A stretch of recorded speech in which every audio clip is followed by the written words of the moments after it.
ٹھیک ہے، نقطہ آپ نے واضح فرمایا۔ ایک اور چیز میں آپ کے سامنے پیش کرتا ہوں، اس کے بارے میں بھی یہ کہا جاتا ہے کہ اس کو تو شریعت نے اللہ اور رسول کے خلاف جنگ قرار دیا گیا ہے، گویا ایک طرح کا تعبدی امر ہی ہے کہ اللہ نے اس کی چیز مقرر کر دی ہے، علت بھی واضح ہو گئی ہے۔ سود ہمارے ہاں یہ واضح ہے، خود قرآن مجید نے بتایا کہ اس کے بعد اگر تم سود لوگے تو پھر ریاست جنگی کارروائی بھی کرے گی، وہاں پر بھی کسی کی حق تلفی نہیں ہوئی، دین کا حکم تھا سود کی ممانعت کا، اس کی وجہ سے ریاست نے اس کو نافذ کیا۔ بالکل حق تلفی ہوئی ہے، یعنی قرض دینا ہمارے دین میں تبرع کا عمل تھا، نیکی کا عمل تھا، خیر کا عمل تھا۔ بعض لوگوں نے آگے بڑھ کر اس کو کاروبار بنا لیا، جیسے کہ اس وقت بھی بنکاری کا نظام بناتا ہے۔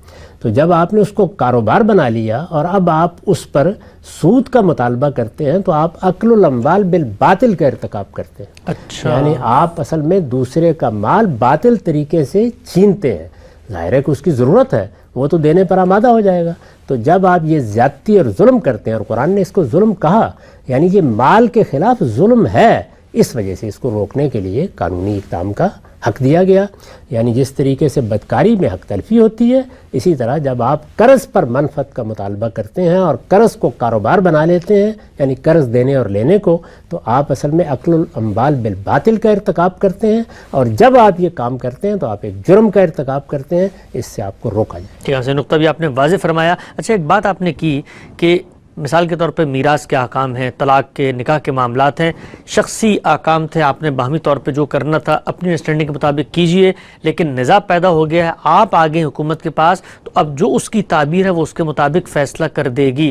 سوال آپ کی خدمت میں یہ ہے کہ ایک باپ اور بیٹے میں نزاع ہو جاتا ہے، باپ کہتا ہے موسیقی نہ سنو، میرے نزدیک حرام ہے، بیٹا کہتا ہے میں تو اس کو مباح اور جائز سمجھتا ہوں۔ اب ان دونوں کا نزاع اگر حکومت کے پاس جاتا ہے تو کیا اس صورت میں بھی حکومت کی جو تعبیر ہے، مثال کے طور پہ وہ سمجھتی ہے کہ موسیقی حرام ہے، تو بچوں کہے گی تم نے نہیں سننی ہے؟ باپ کے اختیارات صرف اس وقت تک ہیں جب تک کہ بچہ بالغ نہیں ہوتا۔ جب وہ شعور کی عمر کو پہنچ جاتا ہے، اس کے بعد باپ کو بھی کوئی حق نہیں ہے، ماں کو بھی کوئی حق نہیں ہے۔ اس کے بعد تو تبلیغ ہوگی، تلقین ہوگی۔ باپ کا حق بھی یہی، ماں کا حق بھی یہی، معاشرے کا حق بھی یہی، ہر ایک کا حق یہی ہے۔ باقی رہی یہ بات کہ کسی ماں نے یا باپ نے کسی بچے کے ساتھ معلمانہ تادیب کا طریقہ اختیار کیا یا تنبیہ کی ہے، تو ان چیزوں کے بارے میں وہی معاملات طے ہو جاتے ہیں۔ وہ عدالت میں کیوں آئیں گے؟ اور عدالت میں آئیں گے تو دونوں کو تنبیہ کی جائے گی کہ اپنے اپنے حدود میں رہا کرو۔